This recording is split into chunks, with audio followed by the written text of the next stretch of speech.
মোহতারাম, আমরা মোল্লার হাটে দেখেছি ইসলাম ধর্ম গ্রহণ করার প্রায় 2 দশক পর চিতায় মুসলিম ব্যক্তির মৃতদেহ, মুসলিম স্ত্রী ও সন্তানদের প্রতিবাদ এবং তারা ব্যর্থ হয় পোড়ানোর চেষ্টা, এবং এই বিষয়ে কেউ কিছু তেমন বলছে না। ইসলাম এ বিষয়ে কি বলে? আমি নিজেও আজকের এই দৃশ্যটা দেখে হতবাক হয়ে গেছি। ওনাকে পোড়ানোর জন্য এখানে উঠানো হয়েছে, কিন্তু এই যে ভদ্রমহিলাকে দেখছেন উনি মুসলমান এবং ওনার স্বামী ইনি সেই দাবিতে মহিলা কান্নাকাটি করছেন।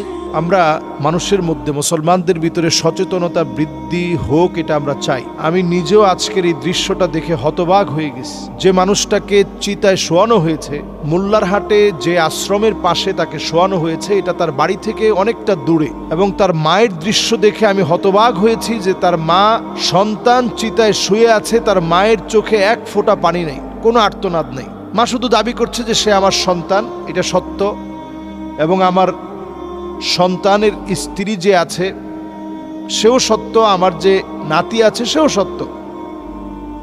কিন্তু ইসলাম গ্রহণ করেছে কিনা এটা মা স্বীকার করছে না।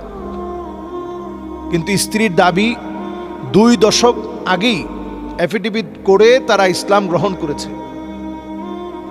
এবং যে সন্তান আমরা দেখেছি যে মুসলিমের সন্তান যেমন হওয়া দরকার, একেবারে সন্তানটা ঠিক তেমনই। এবং সন্তান তার বাবার নাম বলছে যে আমার বাবার নাম উসমান, মুসলমানের নাম বলছে। তো এইরকম একজন মুসলিমকে কোনো শক্তি যদি মেরে ফেলে, তাহলে অবশ্যই এটাকে সূক্ষ্ম তদন্তের মাধ্যমে বিচারিক প্রক্রিয়ায় নিতেই হবে এটা।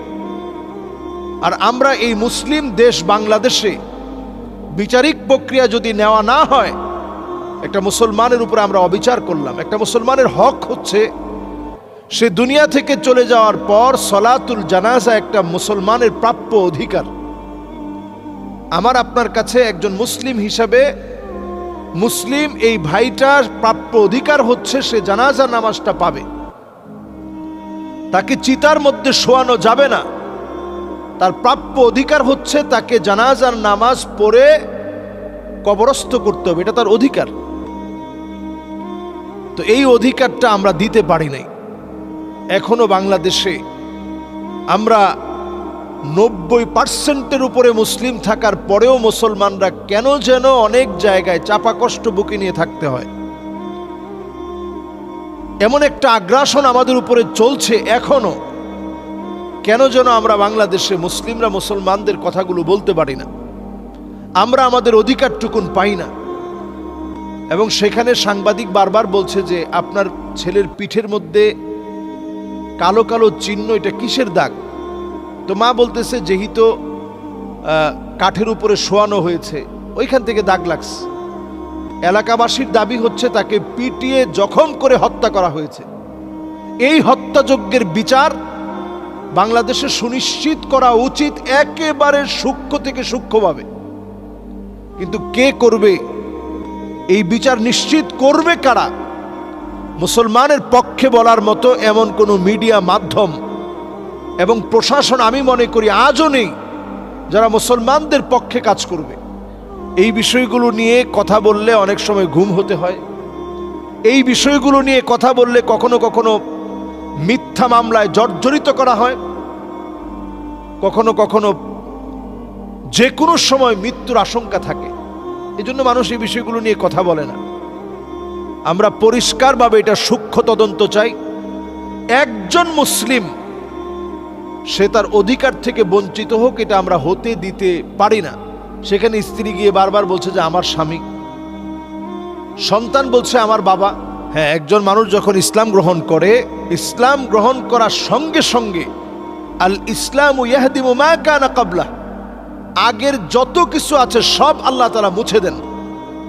তার মানে এই না যে আপনি অমুসলিম থেকে মুসলমান হলেন, আপনার বাবা মার সঙ্গে আপনি খারাপ ব্যবহার করবেন। যেই বাবা মা হয়তো অমুসলিম এখনো রয়ে গেছে, যেই মা বাবা হয়তো এখনো অমুসলিম রয়ে গেছে, এখনো তারা ইসলাম গ্রহণ করে নাই, তাদের সঙ্গে আচরণ কি হবে?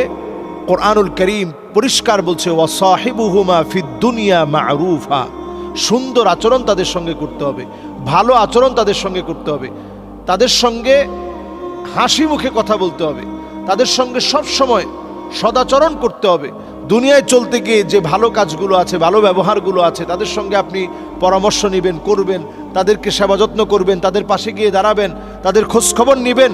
ইসলাম কোনোটা নিষেধ করে না। তবে আপনি মুসলিম হওয়ার পরে আপনাকে কোনোভাবেই চিতায় শোয়াবে, এটা মুসলমানরা মেনে নিতে পারে না। এটা আপনার অধিকার যে আপনি মারা গিয়েছেন, সসম্মানে আপনাকে জানাজার নামাজ পড়ানো হবে, এর আগে আপনাকে গোসল দিবে, কাফনের কাপড়ে জড়াবে, সুগন্ধিযুক্ত সুন্দর আতর মেখে আপনাকে দিবে, আপনাকে কবরে রাখার পরে আপনার জন্য দোয়া করে কবর থেকে বিদায় দিবে। এই সুন্দর সুসম্মানের বিদায় ইসলাম আপনার জন্য নিশ্চিত করেছে। এটা আমি আপনি যদি এই হকটুকুন দিতে না পারি, আল্লাহর আদালতে আমাকে আপনাকে জবাবদিহিতার কাঠগড়ায় দাঁড়াতে হবে। সুতরাং যে দৃশ্যটা আমরা দেখেছি, কে বা কারা এর সঙ্গে জড়িত, এটা অবশ্যই তদন্তের আওতায় এনে মোল্লার হাটের যারা দায়িত্বশীল আছেন তদন্তের আওতায় আনেন। কে বা কারা তাকে মেরেছে, তার স্ত্রীর সঙ্গে কিছুক্ষণ আগেই নাকি কথা বলছে, তখনও সুস্থ ছিল, হঠাৎ করে হার্ট অ্যাটাকের নাম করে এইভাবে একজন মুসলিমকে মেরে চিতায় শুইয়ে দেয়া, এটা অন্তত আমরা মুসলিম একটা দেশে, মুসলমানদের এই দেশে, বাংলাদেশের মতো একটা ভূখণ্ডে এটা আমরা মানতে পারি না। এই সূক্ষ্ম তদন্ত আমরা কামনা করি। আল্লাহ রাব্বুল ইজ্জাতুল জালাল মুসলমানদের সম্মান ইজ্জতের সাথে মুসলমান হিসেবে বেঁচে থেকে যেভাবে সম্মানের সঙ্গে আছি, ইন্তেকালের পরেও যেন আমরা সম্মান নিয়ে বাঁচতে পারি, এটা যেন ইনশিওর করার তৌফিক দান করেন। এটার বিচারও যেন আমরা স্বচক্ষে দেখতে পারি। এখানে কোনো ধরনের কারচুপি আমরা চাই না, সূক্ষ্ম তদন্তের মাধ্যমে বিচার আমরা কামনা করি। আসসালামু আলাইকুম ওয়া রাহমাতুল্লাহি ওয়া বারাকাতুহু।